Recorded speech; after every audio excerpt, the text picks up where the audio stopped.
et puis lié à la réputation du Sénégal aussi. Ah oui. Parce que Sénégal nit ñi dañuy fàtte ne am na ñun ci suñu biir waaye am na Sénégal ak i dëkkandoom ak àddina bi. dëgg la.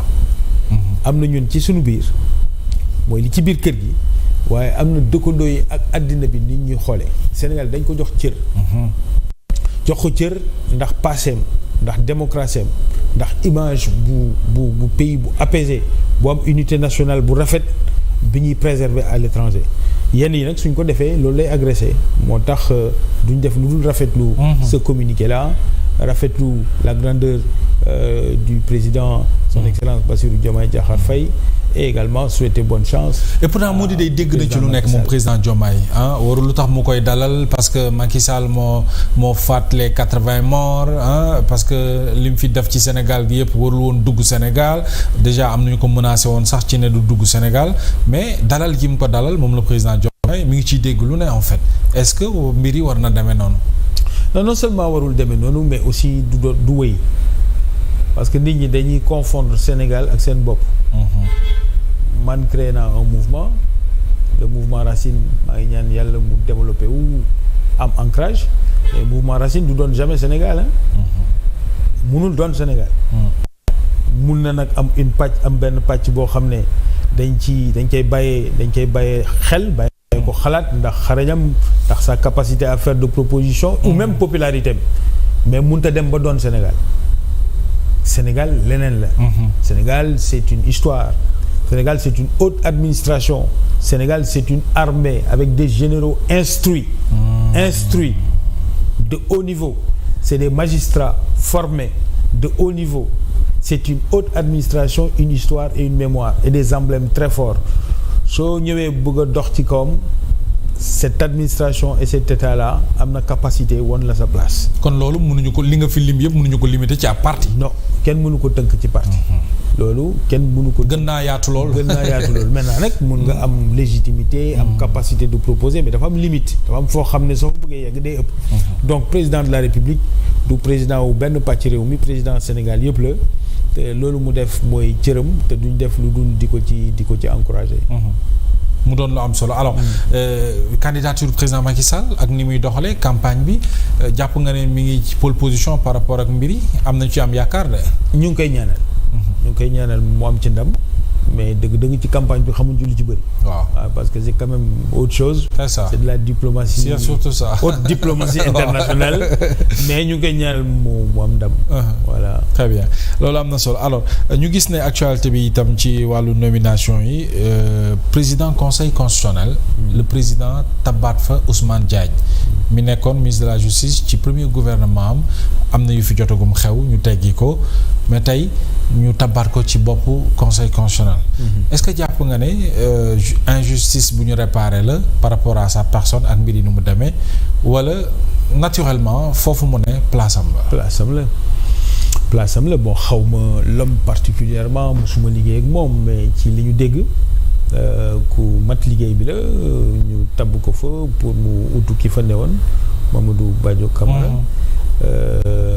mbir mi gëw ma ne à un certain niveau de l'État affaire par loolu. non gëw ma loolu.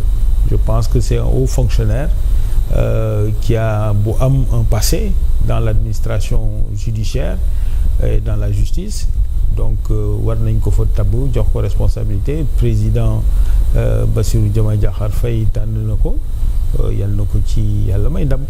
mais bu ñu fàtte mukk ne ci dañu war a jàngat ci li fi xew 2020 ba léegi au-delà même des tensions et des polémiques. oui. il faut bien remarquer ban administration lañ am nañ ko bàyyi xel quoi. l'administration sénégalaise. Parce que attention quoi il y a les politiques il y a l'opposition la société civile mais il y a l'administration sénégalaise avec ses faiblesses. waaw une faiblesse mais attention aussi Mamadou Badio Camara yàlla na ko yàlla yërëm bi ñu bëggee reporter élection yi moo ne report du am. ah oui c'est clair.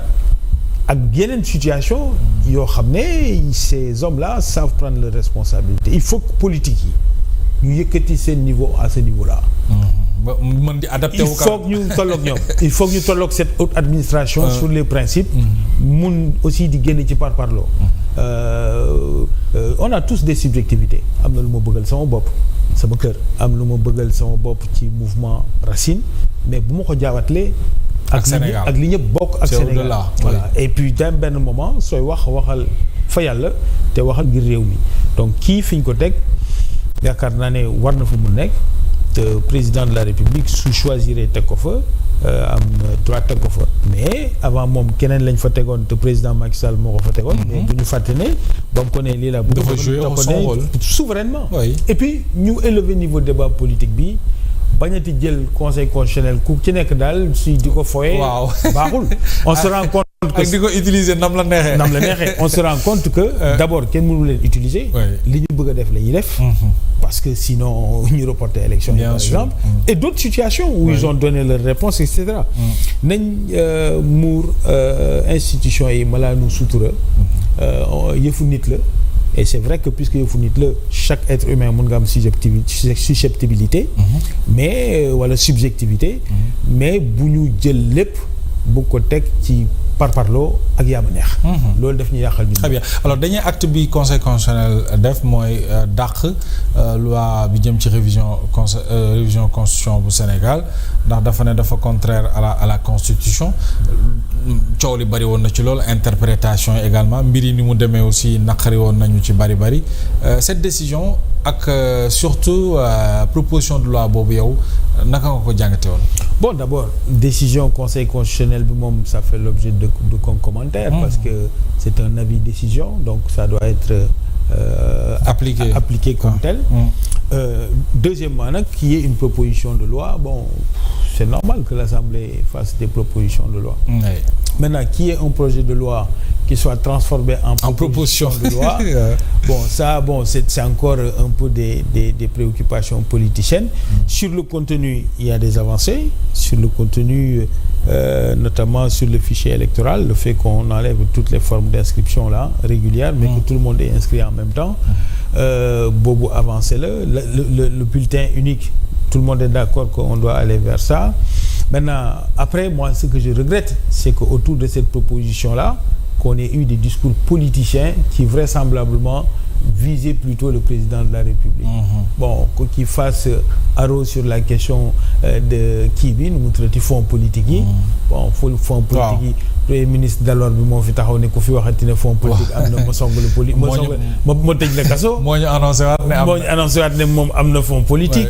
Ensuite il dit que président bi warul am le président a été clair sur le sujet wax na pourquoi fonds politique yi war a am et moi c'était notre position de tout temps état bu ñu ko fooyee institution yi bu ñu jéem a nax askan wi fonds politique ñu tudd ko ñu bañ ko tudd ñu changer tur bi tudde ko neneen tudde ko fonds bleu wala caisse noire wala nu ñu bunte am loolu day am day exister day am mun nañ ko tuddee fonds spéciaux machin et cetera quoi qu'il veuille président de la République ki ñu jiite ñun 19 millions de Sénégalais yi doo ko jiital di ko tënk doo ko jiital mu war ñu défendre sur les frontières sud sur les frontières est war ñu défendre au plan diplomatique war di def loo xam ne